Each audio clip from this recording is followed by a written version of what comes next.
হযরতে বাইজিদ বস্তামি রহমতুল্লাহি আলাই শৈশবকালে যখন থাকেন, হযরতে বাইজিদ বস্তামি রহমতুল্লাহি আলাই মার পেটে যখন ছিলেন তখন তিনি বাবাকে হারান। বাইজিদ বস্তামি রহমতুল্লাহি আলাই দুনিয়াতে আসার পরে যখন বাইজিদ বস্তামির 5 বছর হয়ে যায়, বাইজিদ বস্তামি রহমতুল্লাহি আলাই ছোট বাচ্চা, এলাকার বাচ্চাদের সাথে খেলাধুলা করে। বাইজিদের আম্মা জান অপরের বাড়িতে কাজ করত আর চিন্তা করত আমার বাইজিদ তো দিনে দিনে বড় হয়ে যায়। এই বাইজিদ এলাকার সন্তানের সাথে মিলেমিশে এই বাইজিদ খেলাধুলার দিকে মগ্ন হয়ে না জানি গাফেল হয়ে যায়। আমার তো নিয়ত, যখন বাইজিদ পেটের ভিতর ছিল আমি তো নিয়ত করেছিলাম বাইজিদের বাবার সম্পদকে আমি নষ্ট হতে দিব না, এটা বাইজিদের বাবার বড় আমানত, এই আমানতকে আমি ধ্বংস হতে দিব না। বাইজিদের বাবার সব থেকে বড় মূল্যবান সম্পদ হলো বাইজিদ, এই বাইজিদকে আমি ধ্বংস হতে দিব না। বাইজিদের আম্মা অন্যের বাড়িতে কাজ করতেন, দিন শেষে যখন রাতে বাড়িতে আসতেন বিভিন্ন মানুষের কাছ থেকে খবর নিতেন আমার বাইজিদকে যুগশ্রেষ্ঠ একজন আলেম হিসেবে যেন আল্লাহ কবুল করে এমন কোন প্রতিষ্ঠান আছে, লোকজনের সাথে পরামর্শ করে, কিন্তু বাইজিদের মা খুঁজে পায় না। কোথায় গেলে কোথায় আসলে আমার বাইজিদ দিনহারা হবে না, আমার বাইজিদ ধর্মহারা হবে না, আমার বাইজিদ হবে যুগশ্রেষ্ঠ আলেম, আমার বাইজিদ হবে সব থেকে হক্কানি আলেম। লোকজনের সাথে পরামর্শ করতে করতে বন্ধুরা রে আমার এমন একটা লোকের সাথে দেখা হয়ে যায়, যেই লোকটা বলে অমুক এলাকায় একটা উস্তাদ আছে, এই উস্তাদটারে তুমি যদি রাজি করাইতে পারো তাহলে তোমার বাইজিদ ওই উস্তাদের মতো হবে, বাইজিদ যুগ শ্রেষ্ঠ আলেম হবে, বাইজিদ হবে যুগের শ্রেষ্ঠ ওলি।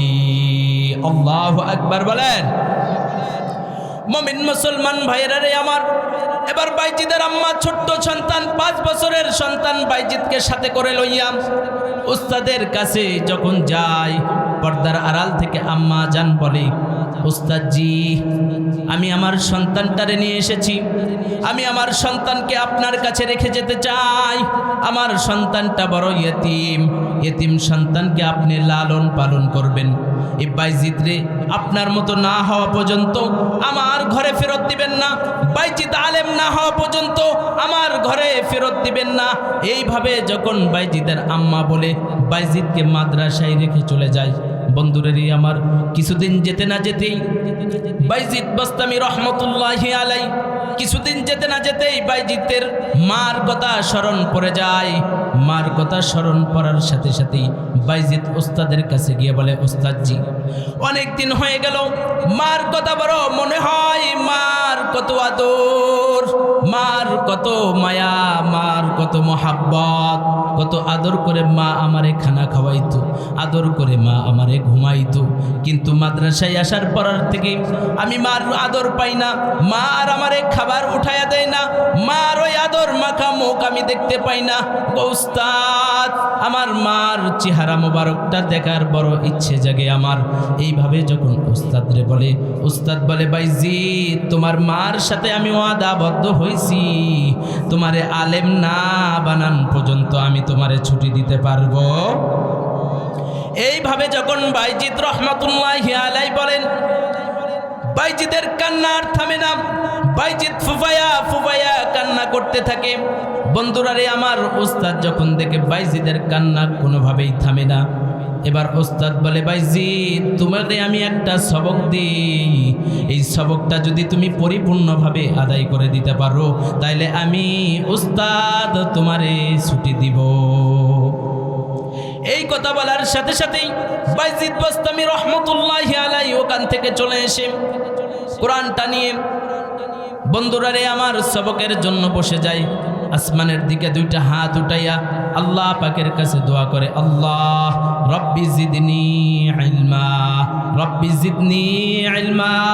মালিক আমি তো আমার মার সাথে দিদার করতে চাই, আমার মার সাথে সাক্ষাৎ করতে চাই, ওগো মালিক আপনি আমার সবকটা খুব দ্রুত মুখস্থ করাইয়া দেন, যাতে আমি দ্রুত মুখস্থ শেষ করে আমি আমার মার সাথে সাক্ষাৎ করতে পারি, আমি আর আমার আম্মার জানের সাথে দিদার করতে পারি।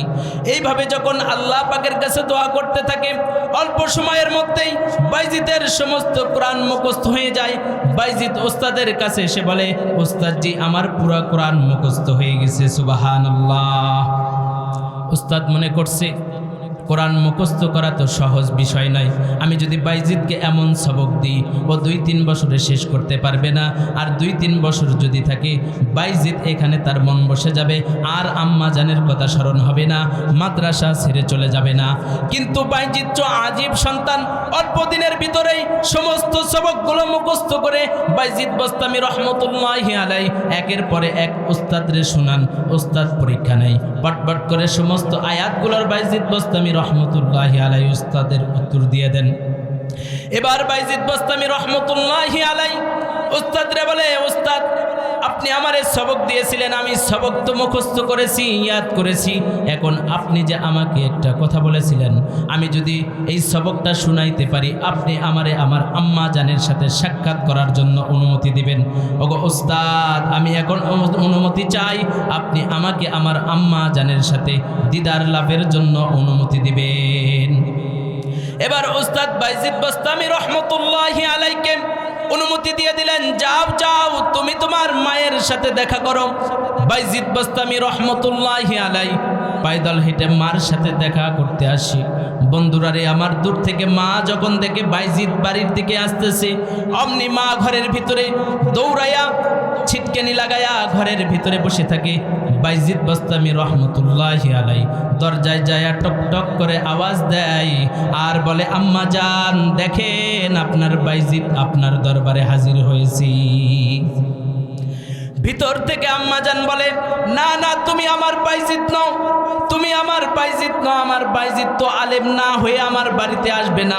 আমি ওস্তাদের কাছে বলে দিয়েছি আমার বাইজিদ কখনো আলেম না হয়ে যেন আমার বাড়িতে না আসে।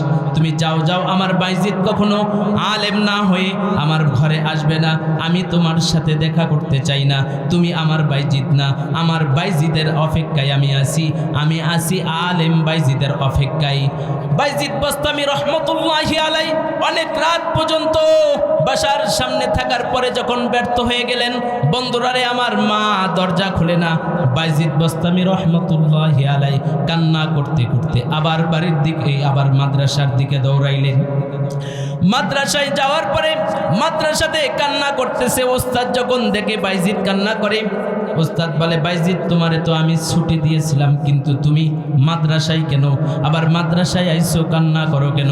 বাইজিদ বোস্তামি রহমতুল্লাহি আলাইহি বলেন, ওস্তাদ আমার আম্মা জান নাকি আপনার সাথে কথা দিয়েছে, আমার মা আলেম বাইজিদ ছাড়া ঘরে উঠাইবে না, আমি তো আলেম হই নাই, এজন্য আমার আম্মা জান আমারে ঘরে উঠাই নাই। হযরতে বাইজিদ বোস্তামি রহমতুল্লাহি আলাইহি বলেন, ওস্তাদ আমি যেহেতু বাড়ি থেকে ফেরত আইছি, আমি আর কখনোই কাঁদবো না, যদিও কাঁদি আম্মা জানের জন্য, যদি কাঁদি এলাকার মায়া মহাব্বত ভাই ব্রাদারের মহাব্বতে যদি আমি কান্না করি, আপনি কখনোই আমারে ছুটি দিবেন না, আমি আলেম না হওয়া পর্যন্ত আমি বাইজিদ আমার আম্মা জানরে মুখ দেখাইব না। আল্লাহু আকবার।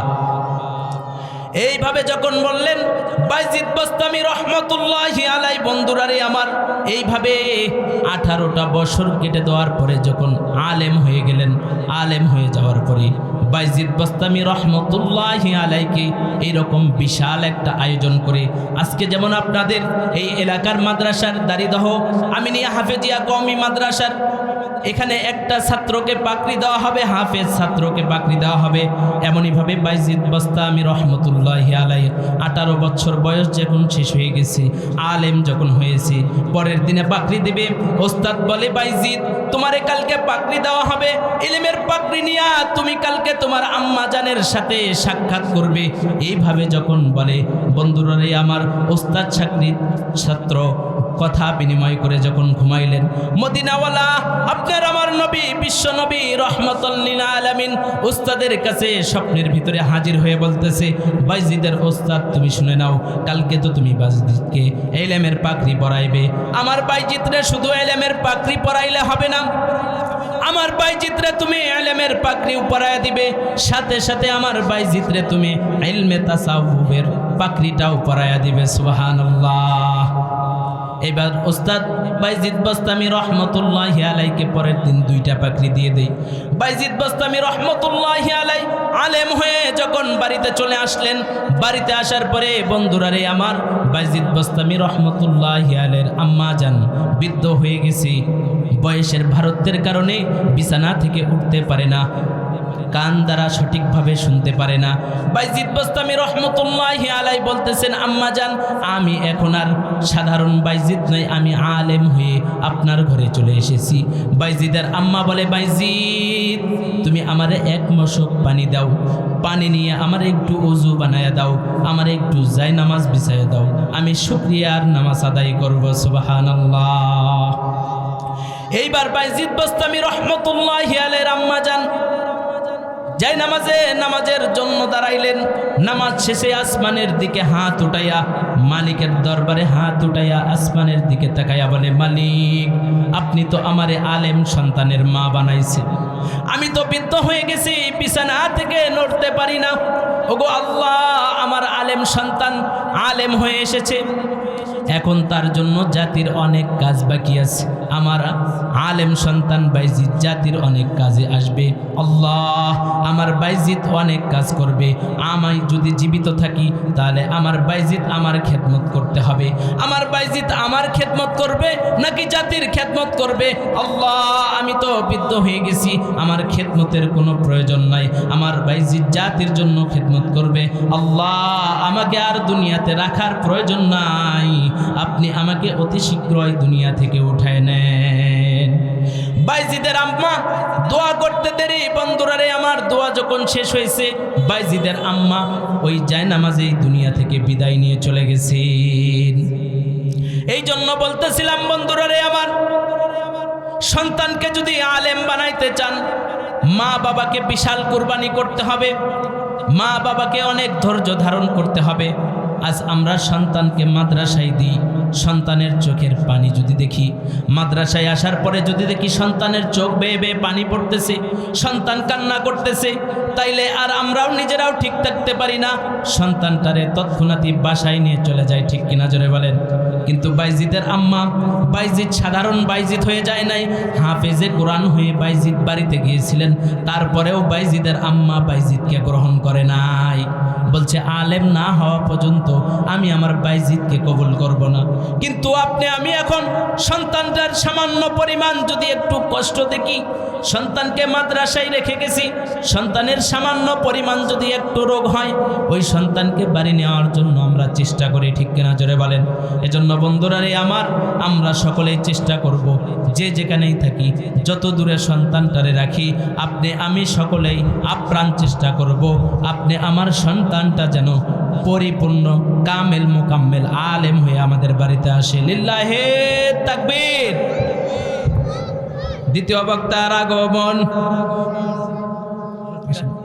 আচ্ছা, আর অল্প কিছুক্ষণের ভিতরেই আমাদের দ্বিতীয় মেহমান আসবেন, তারপরে প্রধান মেহমান আসবেন ইনশাল্লাহ।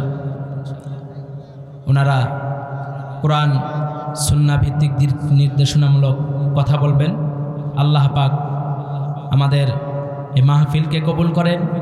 আমরা যারা কোরআন ও হাদিস থেকে কথা বলতেছি, আল্লাহ তাআলা এই কথাগুলোকে নাজাতের জরিয়া হিসেবে কবুল করেন। সকলে বলি আমিন। ওয়া আখিরি দাওয়ানা আনিল হামদুলিল্লাহি রাব্বিল আলামিন। আসসালামু আলাইকুম।